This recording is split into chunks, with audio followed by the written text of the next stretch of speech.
দুইটা পাপ জীবনে করবেন না, সবাইকে অঙ্গীকার করতে হবে। আজকে কয়টা শুনেন, আপনি এক ওয়াক্ত নামাজ পড়েন নাই, আল্লাহ চাইলে মাফ করে দিবে।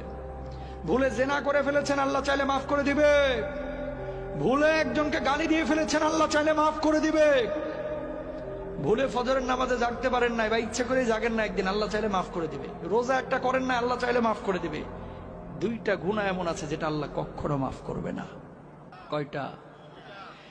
এক নাম্বার হচ্ছে বান্দার হক নষ্ট করা, দুই নাম্বার হচ্ছে শিরিক করা। প্রিয় ভাইরা আমার, কলিজার টুকরারা আমার, খবরদার ভাইয়ের সম্পদ হয়ে ভাইয়ের সম্পদ নষ্ট করেন না, ভাই হয়ে ভাইয়ের সম্পদ নষ্ট করেন না, ভাই হয়ে বোনের সম্পদ মেরে দিয়েন না, আরেকজনের হক নষ্ট করে আরেকজনের জমি দখল করেন না।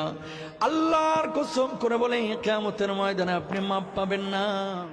দুইটা পাপ জীবনে করবেন।